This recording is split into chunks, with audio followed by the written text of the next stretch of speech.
एक पिता अपनी आखिरी सांसों तक सिर्फ इंतजार करता रहा, बार बार फोन की तरफ देखता रहा। उसे भरोसा था कि उसकी बेटियां आएंगी, लेकिन जब मौत दरवाजे पर पहुंची तब भी कोई नहीं आया। और फिर जो हुआ, उसने रिश्तों को नहीं, इंसानियत को जिता दिया। नमस्कार, मैं हूं सिद्धार्थ प्रकाश। आज की कहानी सिर्फ एक परिवार की नहीं है, ये उस समाज का आईना है जहां कामयाबी बढ़ रही है लेकिन अपने पीछे छूटते जा रहे हैं। ये कहानी सुनकर शायद आप भी अपने माता पिता को एक फोन जरूर करेंगे।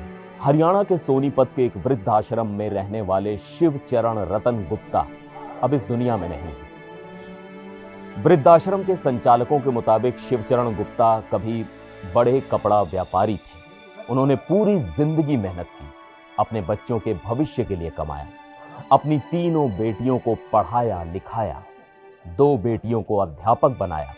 लेकिन जिंदगी का सबसे कठिन दौर तब आया जब उम्र बढ़ी। पत्नी मीना गुप्ता का निधन हो गया और उन्हें वृद्धाश्रम में रहना पड़ा।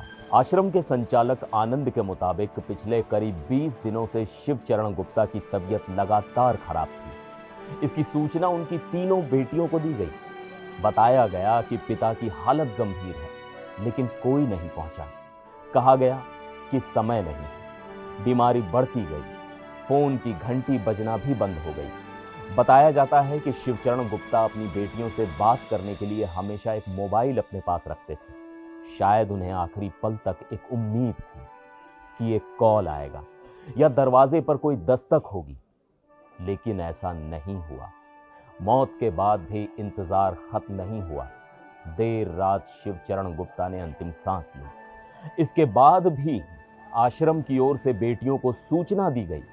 संचालकों ने कहा कि अगर आप आ रही हैं तो अंतिम संस्कार रोक दिया जाएगा, लेकिन जवाब फिर वही मिला, समय नहीं। आश्रम के संचालक के मुताबिक बड़ी बेटी नेपाल में अध्यापिका है, दूसरी बेटी उत्तर प्रदेश के आजमगढ़ में रहती है, तीसरी बेटी मुंबई में रहती है। तीनों में से कोई भी पिता के अंतिम दर्शन के लिए नहीं पहुंची। इसके बाद जो हुआ उसने हर किसी को भावुक कर दिया। वृद्धाश्रम के लोगों ने ही शिवचरण गुप्ता का अंतिम संस्कार किया। आश्रम के संचालक आनंद ने बताया कि बड़ी बेटी ने ऑनलाइन 5100 रुपए भेजे और कहा कि पिता का अंतिम संस्कार ठीक तरीके से कर दिया जाए। पहले अस्थियां संभाल कर रखने की बात कही गई, फिर बाद में कहा गया कि उनके पास समय नहीं है, इसलिए आश्रम के लोग ही गंगा में अस्थियां प्रवाहित कर दें।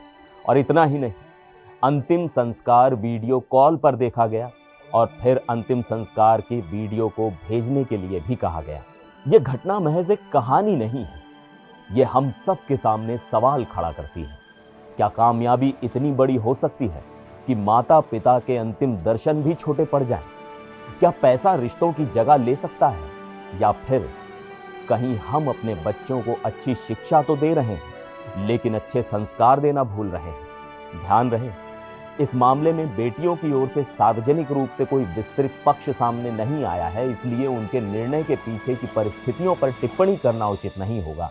लेकिन जो तथ्य सामने आए हैं, उन्होंने समाज में एक बड़ी बहस जरूर छेड़ दी है कि आज जिस पिता ने उंगली पकड़कर चलना सिखाया, एक दिन वही पिता सिर्फ एक मुलाकात का इंतजार करता रह जाए। इससे बड़ी त्रासदी शायद कोई नहीं हो सकती। रिश्तों की कीमत तब समझ में आती है जब उन्हें निभाने का समय निकल चुका होता है। अब आप बताइए, क्या आज की भाग दौड़ भरी जिंदगी में हम अपने माता पिता के लिए समय निकाल पा रहे हैं? अपनी राय हमें कमेंट में जरूर बताइएगा। सोनीपत से रिपोर्ट हम तक पहुंचाई है हमारे संवाददाता रमेश कुमार ने। फिर मिलेंगे एक और वीडियो में। आप देखते रहिए NDTV इंडिया।